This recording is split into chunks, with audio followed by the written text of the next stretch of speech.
David, Sean, great to be with the two of you to hear your different perspectives on teaching and studying design at such a compelling, interesting, and challenging time. Art Center College of Design now is heading into its 80th year, and we're located in California. And we're really a school that really works with the industry quite a bit, so that the relationship between being in school and starting to develop and work on the outside is something that's really sort of a synthesis, and it all comes together. We feel very privileged to be one of the colleges, a college that was asked to design the installation and sort of embrace the theme that the expo has, with really looking at nature and how the future is going to be reinforced and made stronger and build a better tomorrow. And so we sort of looked at the sort of historic notion of the Japanese garden and how it's someplace where people come in terms of contemplation to really understand what's the synthesis between humankind and nature, and how those elements influence who we are and what we do and where we go in the world.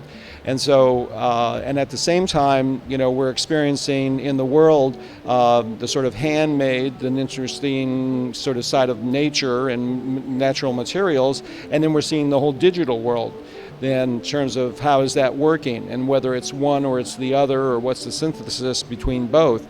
So in this case, we sort of took the historical notion, and the five elements are influential between lots of different cultures. They might be spoken about a little differently, but the notion that you've got all these elements that really inform nature and how we interact with it. And so we took that as the basis, and then we turned it over to Sean, who really loves working in the sort of parametrics digital realm, and said, okay, how can we translate all these elements into digital form? Sean, you are bridging different forms of experience. When we designed this 5 elements garden, we use all the information we learned from Art Center using digital world, and based also on personal experience, to create this fire, water, and wind, sky, and earth all combined into one, as they are all existing in our world every day. I feel that possibly in the American system there is more exposure to doing, and the emphasis in the European culture is to give you a lot of background information. I'm interested in hearing about your approach, since you're so related to industry. A lot of what we teach in terms of sort of brand-driven design and spatial experience is really not taught anyplace else in the same way that we do. Art Center has always been a school that straddled the line between theory on one side and making an actual experience on the other. And it's true that a lot of universities have chosen either to be mostly theoretical, and then you've got ones that are very, very trade-driven, and the ideas aren't as deep. And Art Center has always been one that's very much, I would say, a rule breaker in education, because it's been strong in both camps. And that's why we work with industry so much, whether it's Boeing and Teague, or it's the automobile companies or furniture companies like Bernhardt that do sponsored projects over the years with us, where students' work goes into production.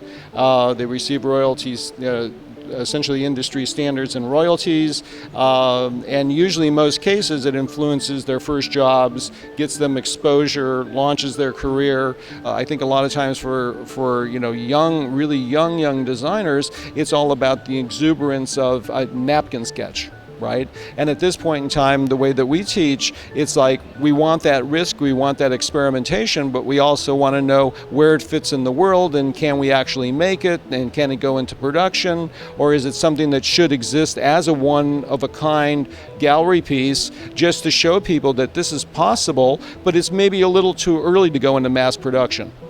You live in one of the most technological parts of the world. What is your relation with technology? The reality is, where do you find humanity and compassion in using digital tools? Is that if you're so addicted to the digital for the digital process, then all of a sudden people and humanity and experiences and all that sort of stuff go out the door. But if you're really focused on how are you making impactful moves for people, then you're using this as a great new paintbrush to create new stuff in a really positive way. So we're constantly working back and forth between this notion of, what is this physically, what is this weigh, what does it feel like in your hand, how does it get connected, and then how do you take that sort of wonderment and combine it with creative risk. What goes to market these days usually goes there because it has something in its voice that makes it recognizable. What is your main concern about the future? What do you feel the biggest opportunities are now? I don't go into any situation either pessimistic or optimistic. Sort of an opportunity seeker in terms of what could happen in the world. And I think one of the biggest concerns is, can we get humanity to respect itself more so it stops doing so many evil things to itself? How can we inform and help culture understand that they essentially have a lot to gain from being nicer to each other and more supportive and more, basically working with each other in a more positive way in community building? I think we hear that conversation a lot around the world, is that how do we build stronger community? And so it seems like in some ways we're moving further apart at a time where we need to come closer together. So I think that's without a doubt the biggest concern that I have. A lot of times our youngest students, and my own children as well, is that they will be in a room alone, but they will be simultaneously Skyping, texting, and playing video games globally, all at the same time, but alone. One of the biggest challenges that we're going to have as we move forward is that, will this synthetic be the only way that we do it? And how does that change culture?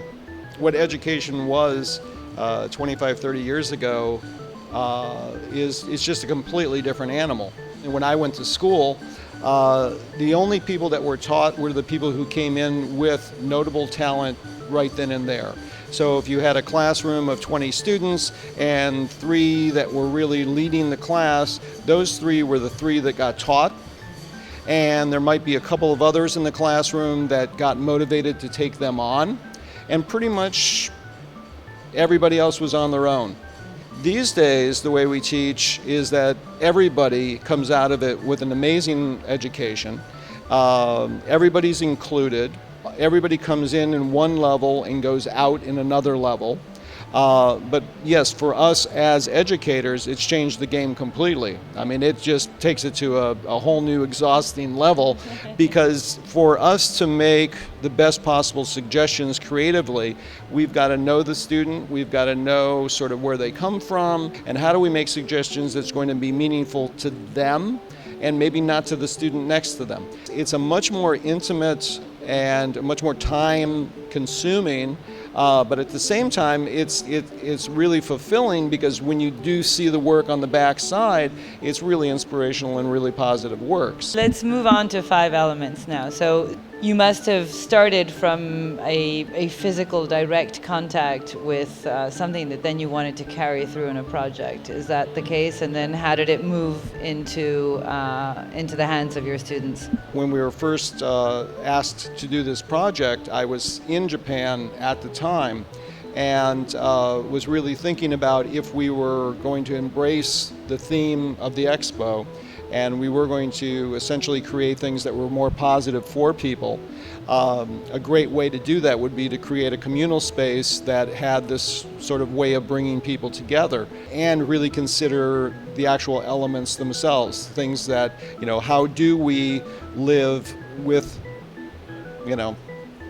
nature, and how do we build this balance between humankind and nature. Then when I came back to Los Angeles, I had several discussions with a number of our faculty members and talking about, this as a basis, and we all sort of agreed that this was an interesting way, but the real key was how could we translate it through digital eyes. And that's where the conversations with Professor Rob Ball, Professor James Mraz, the three of us sort of formulated sort of where we were going on this project. That's where Sean here was nominated as the student that we picked that we thought could do the strongest job of translating between analog emotional feeling about this subject and then translating it through the digital. How did you develop the project once you had the input and you had the direction? The Earth is showing as an object, like a physical space. And the water is the flowing, as people flow into the space. And the wind is more like sharing knowledge and sharing the experience.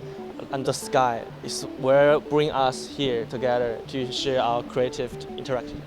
Is there an important role in both your lives for contemplation? Creative process does require some personal time to be able to spend it in your head and not on a phone and in a laptop. So I think the idea of having a moment to be able to find where is our moment of contemplation and consideration and connection with ourselves is something that, that will help, this whole notion of how can we improve the future by having people sort of become a little more sensitive to sort of who they are and who other people are.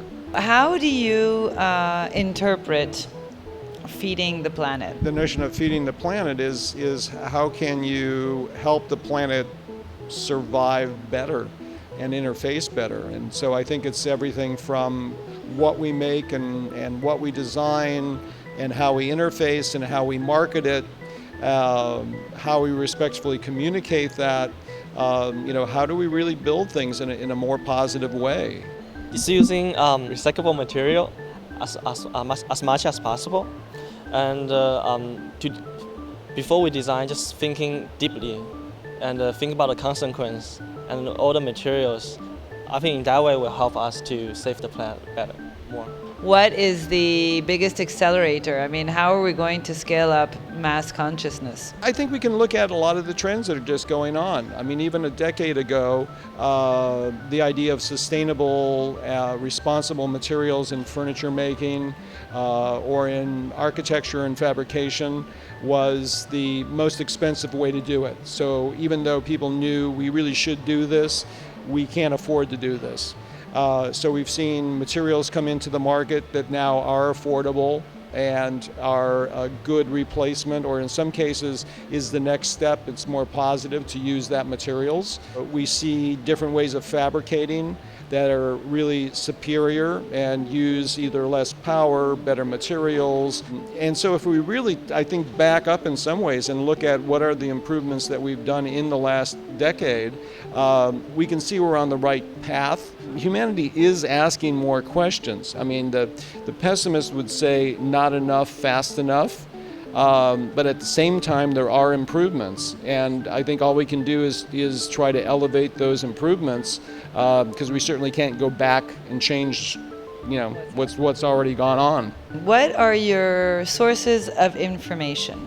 Anything and everything. From a digital aspect, it's having the traditional notion of how to scrap magazines and how do you create sort of scrap files and things like that.